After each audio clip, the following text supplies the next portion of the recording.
মন্টমার্ট রংগুলো যে দুটো ধরনের কিনতে পাওয়া যায় সেটা কি আপনি জানেন? যা কিনছেন তা দেখে কিনছেন তো? আপনি যদি মন্টমার্ট ব্র্যান্ডের রং ব্যবহার করে থাকেন তাহলে এই ভিডিওটা আপনার কাজে দিবে।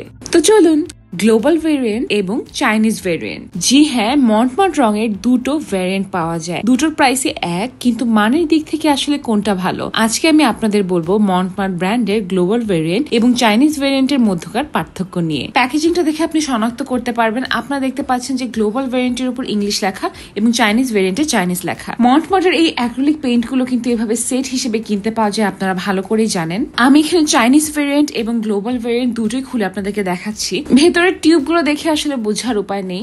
আমি এখানে যে সেটটা দেখাচ্ছি সেটা 24 পিসের, 24টা রঙের শেডের 36 ml টিউবে এই রংগুলো। এই 36 ml টিউব গুলোর কিন্তু আরো 3টা সেট পাওয়া যায়, 18 শেডের, 36 শেডের এবং 48 শেডের। 36 ml এই সেটটা চলুন আমি আপনাদেরকে খুলে দেখাই। খেয়াল করে দেখলাম যে চাইনিজ ভেরিয়েন্টের রংগুলো পাতলা হয় এবং ব্রাশ চালালে পুরো জায়গাটা ঢাকে না। এক জায়গায় রং দিতে গেলে বারবার লেয়ার দিতে হয়। ট্রান্সপারেন্ট বা হালকা ভাবটা বেশি আছে। দুটো ভেরিয়েন্ট দিয়ে একটা পেইন্টিং করে আমি আপনাদেরকে দেখাবো এখন, কিন্তু তার আগে চলুন আমরা দেখে নেই যে চাইনিজ ভেরিয়েন্ট এবং গ্লোবাল ভেরিয়েন্টের 100 ml এর কৌটায় কিন্তু অ্যাক্রিলিক পেইন্টও কিনতে পাওয়া যায় এবং এটার কৌটাগুলো কিন্তু দেখতে অন্যরকম।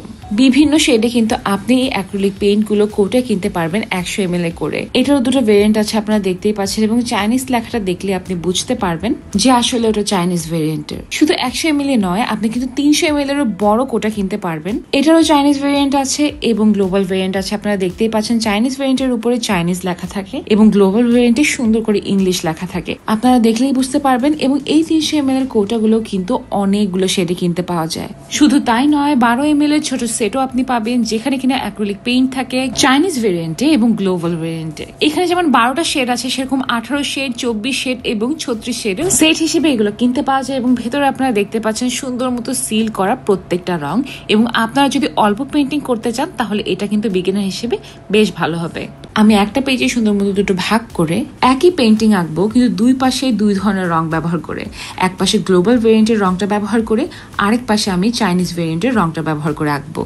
সবচেয়ে মজার বিষয় হচ্ছে গ্লোবাল ভেরিয়েন্ট এবং চাইনিজ ভেরিয়েন্ট দুই ভেরিয়েন্টের রঙে কিন্তু একই প্রাইসে পাওয়া যায়। ভেরিয়েন্ট দুটার মধ্যে যে অনেক বেশি তফাৎ তাও কিন্তু না, কিন্তু মানের দিক দিয়ে চিন্তা করতে গেলে এবং ব্যবহার করার পর আমি যেটা বুঝলাম চাইনিজ ভেরিয়েন্টটার সাথে গ্লোবাল ভেরিয়েন্টটা মাচ বেটার। রংগুলো শুকানোর পর আগের মতোই উজ্জ্বল আছে গ্লোবাল ভেরিয়েন্টের গুলো। এবং আপনারা পাশেই দেখতে পাচ্ছেন যে চাইনিজ ভেরিয়েন্টের রংগুলো বেশ ফিকে হয়ে গিয়েছে। রং করতে গিয়ে আমি আরেকটা জিনিস খেয়াল করলাম যে চাইনিজ ভেরিয়েন্টের রংগুলো বেশ পাতলা হয়ে থাকে এবং কভারেজ কম দিয়ে থাকে।